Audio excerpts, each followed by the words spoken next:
साथियों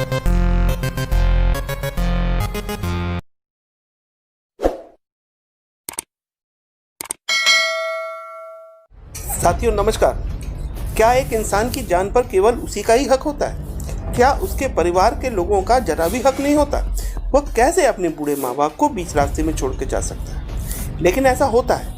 mental breakdown के चलते कई लोग आत्महत्या कर लेते हैं। सुशांत सिंह राजपूत की आत्महत्या हम सबको हिला कर गई। हम सब स्तब्ध हैं।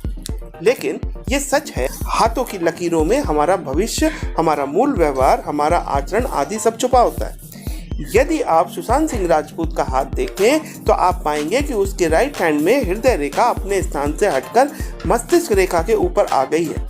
मैं कल से देख रहा हूं कि लोग इसे सिमियन लाइन आदि का नाम दे रहे हैं, जबकि ये पूर्णतः सिमियन लाइन नहीं है। और सिमियन लाइन वाले मानसिक रूप से इतने कमजोर नहीं होते हैं।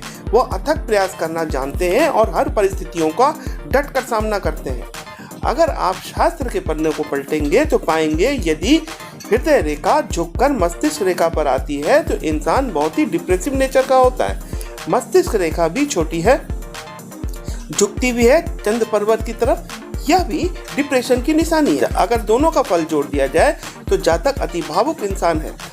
मस्तिष्क रेखा का झुकना खास तौर पे नेगेटिव मंगल की तरफ बहुत ही ज्यादा नेगेटिव फल देती है, यानी सुसाइडल टेंडेंसीज का फल देती है। शनि पर्वत पर क्रॉस का चिन्ह है और आप सब जानते हैं ये कोई अच्छा चिन्ह नहीं होता है।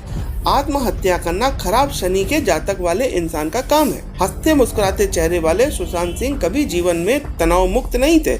पहला कारण उनके बाएं हाथ में डिप्रेशन के उत्ते चिन्ह नहीं है, यानी जातक शुरू से ऐसा नहीं था। और जीवन के 20 साल वो बहुत ही ज्यादा अनुशासित पारिवारिक बंधनों में रहा है।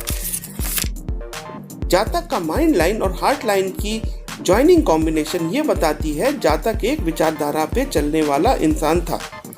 और मंगल और शुक्र में नीली रेखाएं इन दोनों ग्रहों के एक्सट्रीम टेंडेंसीज को शो करती हैं।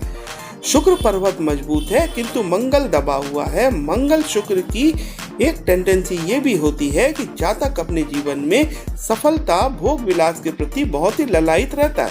यानी दूसरे शब्दों में कहें तो जातक सफलता और सुख की प्राप्ति के लिए अथक प्रयास करता है। और सुशांत सिंह राजपूत ने ये करके दिखाया था।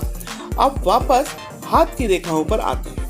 हमने देखा हृदय रेखा मस्तिष्क रेखा के पास आकर उससे मिलती है और मंगल के क्षेत्र तक जाती है। भाग्य रेखा से एक रेखा निकलकर मंगल रेखा की ओर जाती है। ये कैरियर के लिए बहुत ही घातक चिन्ह है। भाग्य रेखा की दूसरी शाखा 34-35 तक ही स्पष्ट दिखती है। मंगल से राहु रेखाएं बराबर आ रही हैं। राहु रेखाएं परेशानियां व मानसिक उलझने देती हैं, लेकिन जो राहु रेखा हृदय रेखा को भी काट दे वह परेशानी जातक को अंदर तक हिला देती है।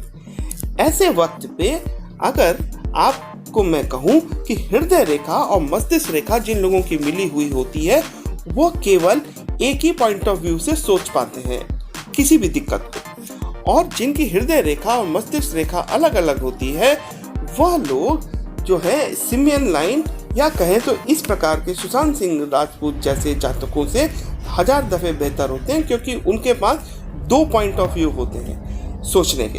एक वो हृदय से सोचते हैं, दूसरा वो दिमाग से सोचते हैं। ध्यान से देखें, एक राहु रेखा 34-35 की उम्र में हृदय रेखा को काटती है। आयु रेखा पर ठीक इसी समय यानी 34-35 के पास आपको एक ब्लैक स्पॉट दिखता है। यह एक घातक चिन्ह है। शास्त्र भी कहता है कि जहां आयु रेखा पर ऐसा दिखे तो जातक को मृत्यु तुल्य कष्ट होता है। दूसरे चित्र में ठीक इसी जगह पर आपको रेखा टूटी हुई सी दिखेगी। यही वह चिन्ह है जो जातक सुशांत सिंह की मृत्यु के समय को दर्शाता है। इस वीडियो के अगले भाग में हम सुशांत की कुंडली पर चर्चा करेंगे। धन्यवाद।